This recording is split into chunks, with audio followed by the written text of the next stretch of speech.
rise. Take the court back to session. You may be seated. Hang on just a minute. Folks, I made a statement earlier, it probably bears repeating.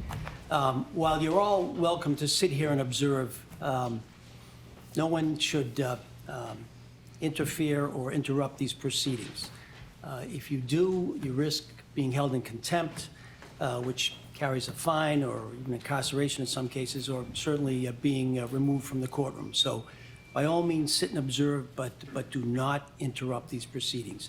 And with respect to the press, we have the pool cameras up here, and other members of the press, you know, if you have your laptops or your telephones, you can communicate with them in the course of doing your job, but you cannot take pictures or record. Anyone violates these requirements, your phone can be taken from you, and as I said, likewise, you can be held in contempt. So I don't anticipate anybody will act contrary to my instruction, and I hope you won't. And I thank you in advance for your consideration in that regard. So, Madam Clerk, go ahead. Certainly. 1888 CR 0598 Commonwealth versus Kevin S. Fowler. This is an arraignment, Your Honor. Thank you. All right. No record. Thank you. Okay, Mr. Fowler, this complaint charges that in the town of Nantucket on July 8th, 2016, did commit indecent assault and battery on person 14 or over. Sir, if you're charged with another offense while this matter is open, you can be held for 90 days without bail. Mr. DA, request beyond the bail warning? Any? Beyond the bail warning, Your Honor, the Commonwealth is requesting that Mr. Spacey be ordered to stay away and have no contact with the named victim and his family. All right, certainly the court will impose those conditions. Anything additional? No, Judge. Okay, all right. No requests in terms of movement or staying within the United States, anything? As required by the court, Judge, and as required by the probation department, our only request specifically is the stay away. Okay, all right. Well, those will be the conditions then. Sir, you'll meet with probation, you'll sign those conditions, you'll be required to stay away and have no contact, direct or indirect, with the alleged victim. All right. I know there was a motion filed by defense. I had occasion to look at it. Mr. DA, have you had occasion to look at it? We've reviewed them, yes, Judge. Okay. You want to be heard on the motion, or? Briefly, Judge. Sure. Regarding the motions to preserve, we agree that anything that is currently in our custody and control, we have to preserve, we will preserve, and we will turn over in discovery. Sure. As it relates to the motion to preserve itself, we're suggesting at this point that the scope that is being requested by counsel is overly broad. It's asking for July 7th and July 8th of 2016, but all the way up to the present. We Right. suggest that based on what's been filed up to the present is overly broad.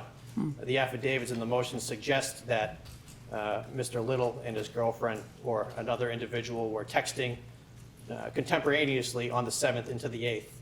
And then it says by providing this other information, we'll likely see that something happened or that he talked about it further. But there's no basis for that information within the motion to preserve. We would suggest that it's a fishing expedition at this point, and that the motion should be narrowed at least to the 7th and 8th of July of 2016. It's a fair point. Mr. Jackson or Ms. Bolero, I don't know who's going to respond, but feel free. I'll be happy to respond. Alan Jackson on behalf of Mr. Spacey. Sure. Your Honor, I don't believe at this point that we need to talk about the scope. That's something in terms of a subpoena.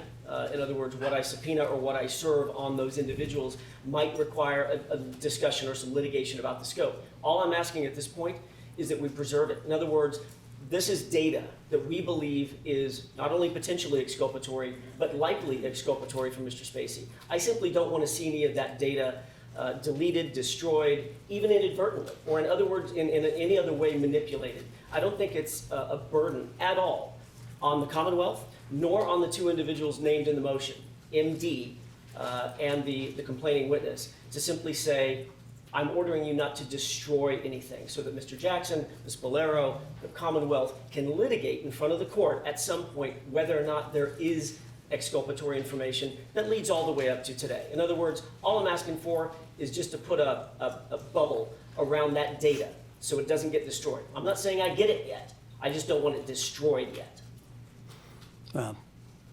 Further response?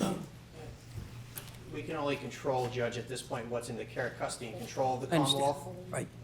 As far as information that would be contained within the specific service providers of these individual cell phone carriers, well, that's different. We have no control over that, Judge. So we would suggest that as far as the preservation goes, whether it be to the individuals directly or to the providers, that it be limited at this point to the 7th and the 8th until more information can be provided as to why it might likely be exculpatory versus a fishing expedition. Right. I haven't seen any of the police reports, so I don't know what, except for your affidavit, I don't know what information that you base this request upon.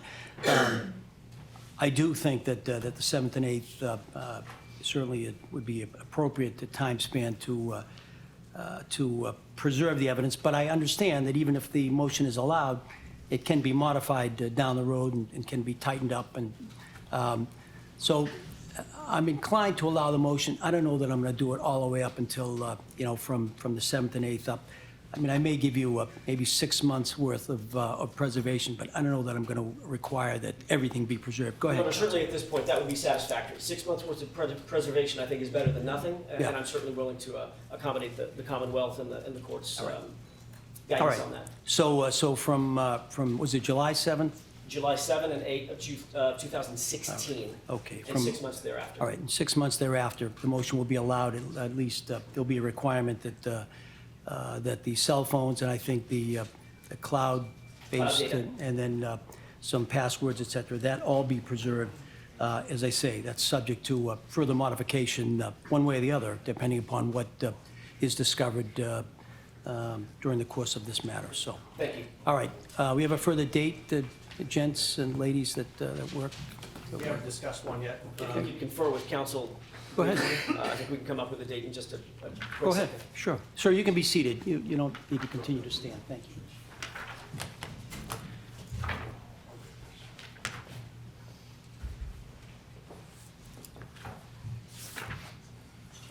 Thanks, actually. You got it. Thanks, boss.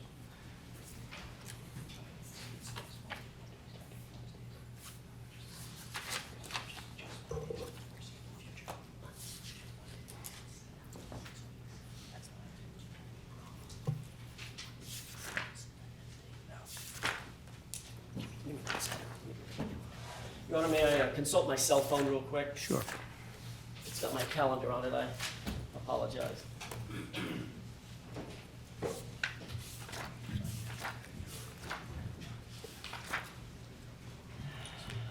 Your Honor, Mr. Jackson is admitted pro hac vice.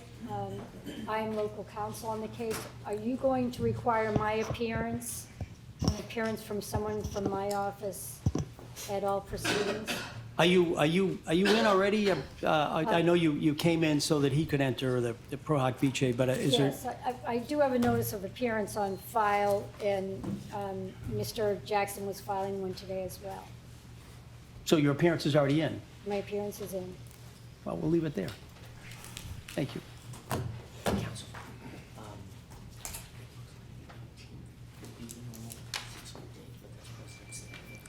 Yeah.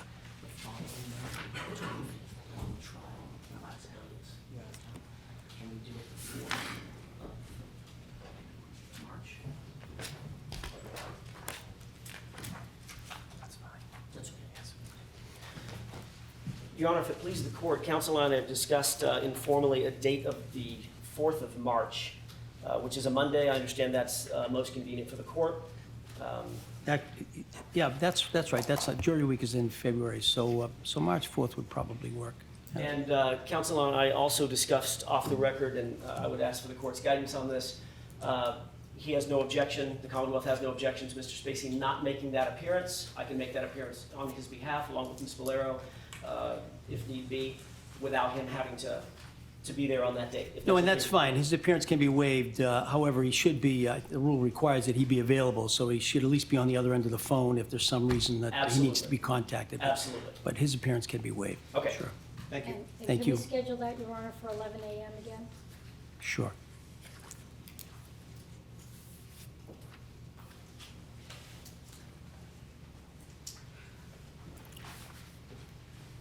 All set? Anything additional, folks? I don't think so, Your Honor. No? All right, thank you all for your help. I'm going to step off, and then the camera people can break down their equipment, and those connected with the case can depart. Thank you very much. Okay, this case has been continued to March 4th, 2019 for pretrial hearing at 11 a.m. The defendant's appearance has been waived. Sir, you should report to the probation department before you leave the building in order to sign the conditions of stay away and no contact with the victim and the victim's family. Thank you.